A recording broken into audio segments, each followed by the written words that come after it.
जिस्नि बोसोरावनो थगायखादोंब्ला नेक्स्टआवबो थगायैखौ दासान जाय 17 बोसोर बिथांमोना थगायबोदों नेक्स्टआवबो बिथांमोना जे थगाया बेखौ रावबो दासान बिपिएफनि आखाइजों हा मोनगोन होनना रावबो दासान बिपिएफनि आखाइजों नेक्स्टआवहाय हा मोनगोन होननानै रावबो रायजो राजाफ्राबो दा सानखाथोंसै बिपिएफनि समाव 34% बर'फोराल' हा दंमोन बिपिएफनो रावबो बर' रायजो राजाफ्रा भट होयैया रोखा धोरोमखौ लानानै हारिखौ गावस्राहोनो नागिरनायानो बिपिएफ बे गोख्रों बाथ्राफोरखौ गोग्गानायजों बुंदों हाग्रा बिफाननि इएम रन्जित बसुमतारिया दासान्दि बिटिआर सरकारा जिरायनाय गैयाजासे हा गैजायै सुबुंफोरनो हा होगासिनो क'क्राझार चिरां बाक्सा उदालगुरि मोनफ्रोमबो जिल्लायाव आयेन बायदियै रायजो राजानो रानगासिनो हा दिनैबो फिन गसाइगाव महकुमानि सिङाव थानाय सिमलटापु पिजिआरआव हा गैजायै गासै गं 75 नखरफोरनो आयेन बायदियै हा राननानै होदों बिटिआर सरकारा मोनसे मेहेरगोनां हाबाफारिजों गाहाय मावफुं सोद्रोमा प्रमद बर' इएम रन्जित बसुमतारी इएम रेवरेवा नार्जिहारि आरो एमएलए जिरन बसुमतारीनि जर'खा बाहागो लानायाव हानि फोरमानलाइसिखौ राननानै होनाय जायो नंगौ साननानै नायोब्ला दिनैसिम बिटिआर सरकारा 40,000निबो बारा हा गैजायै नखरफोरनो हा राननानै होबाय बेखौनो गोग्गानायजों 17 बोसोराव हा होनो हायै बिपिएफ सरकारखौ थोंजोङै सोंखारिबावदों इएम रन्जित बसुमतारीया बे समाव इएम रन्जित बसुमतारीनि बुंनाय आबुं बाथ्राफोरखौ खोनासं दिनैनि हाबाफारिया हा राननाय हाबाफारि सिमलटापु जे बिजिआर हालामाव थानाय बिजिआर हायाव थानाय रायजो राजाफोर दिनैनिफ्राय 72 बोसोरनि सिगांनिफ्रायनो बेवहाय रायजो जादों बे समाव भारतआ जास्ट उदांस्रि जादोंल'मोन बे समनिफ्रायनो रायजो जाबोनाय नाथाय दिनैसिमबो जोंनि मानसिफ्रा बे बिजिआराव थानाय रायजो राजाफ्रा हानि मोन्थायखौ मोननो हायाखैमोन आं मोनसे बाथ्राखौ रोखा बुङो बिपिएफनि समाव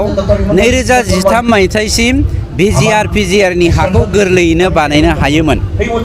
नाथाय दिनै 2013 मायथाइनि उननिफ्राय बिजिआर आरो पिजिआरनि हाखौ गोरलैयै बानायनो हाया जायनि थाखाय खोब खस्थ' जों स्ट्रागल खालामनो गोनां जादों थारमाने मोनसे खोन्थाया रोखा बिथां हाग्रामानि दैदेननायाव बिथांमोना रावबो जाति जनगोष्ठी आरो गावनि फिसा बर'फोरनो हा होनो गोसो गैयामोन जायनि जाहोनाव हा होआखैमोन दा जोङो हा होनो थांगासिनो दङ मानव गेदेर प्रमद बर' बिथाङा गावनि आखाइजोंनो हानि फोरमान बिलाइखौ रानदों फाट्टा बिलाइखौ रानदों बे समाव मा होनदों बिपिएफनि मानसिफ्रा ओइ जोंनि बिपिएफनि मानसिफ्रा प्रमद बर'नि आखाइजों होनाय हा फाट्टाखौ लानो नाङा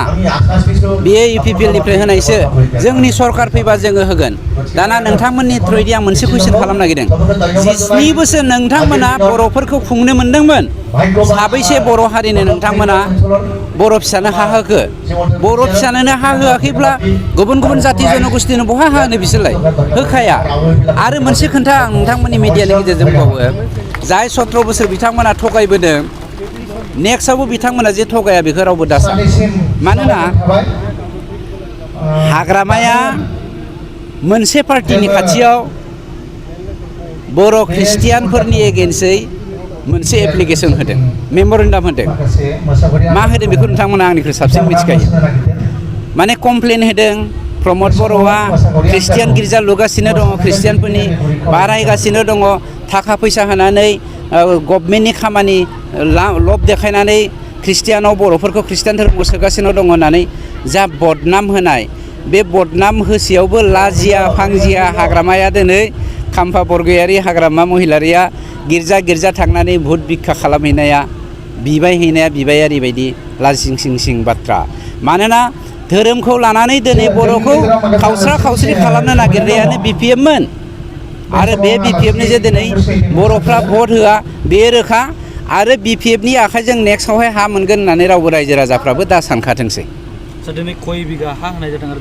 बिगा हिसाबै आं एक्जेक्टलि गोसोआव गैया 75 न'खरनो जोङो हाखौ होग्रोनो नागिरदों गोबां जायगायाव गसाइगाव महकुमायावबो सरकारि हायावहाय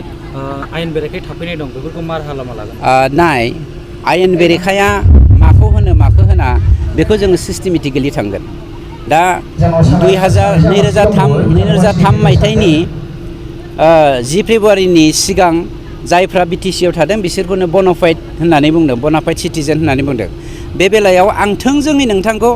माने इलिगेल होननानै बुंनो हाया बेखौ जोङो डकुमेन्ट्सफोरखौ नायग्रोगोन लिगेसि डेटाखौ जोङो प्रुभ खालामनांगोन बिनि गेजेरजोंसो नोंथाङा लिगेल इलिगेलखौ जोङो नायनो हागोन गतिके जोङो नायनानै मानसिखौ नायनानै बियो इलिगेल बियो लिगेल इदि होननानै जोंनाव बुंनाय बाथ्रा फैनो हानाय नङा जों गासैखौबो फर्मेलि नायनांगोन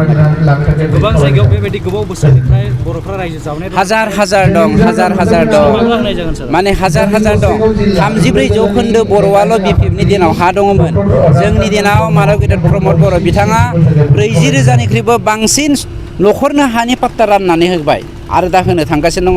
बाक्सायाव बावैसोनो जोङो 5,000 न'खरनो हा होगोन चिराङाव जोङो 9,000 मानसिनो हा होनो थांगासिनो दङ आरो मा मावबावनो बेनो जोंनि मेइन खामानि बेनि थाखायनो एनडिबि अवस्था मोनदोंमोन हानि थाखायनो बिएलडिनि जोनोम जादोंमोन हानि थाखायनो एबसुनि मुभमेन्ट जादोंमोन हानि थाखायनो बिपिएफनि मा होनो भलन्टियार फर्सनि मुभमेन्ट जादोंमोन उदयाचल बिदोंमोन पिटिसिआ बेफोरबायदिनो गोबां दं नंखायनो हायाव जों कमप्रमाइज खालामा आरो हाखौ साफ्रोमबो थाखो जिसेआव मुं थिसननो हांखुर जानाय फरायसाफोरनि थाखाय मोनसे गोनां फोसावथाय रौता नर्थ इस्ट पाब्लिक फरायसालिया नोंथांमोननो मोनसे गोजोनथाव खौरां लाबोदों CBSE जों गनायथि मोननाय रौतानि मुंदांखा नर्थ इस्ट पाब्लिक स्कुलाव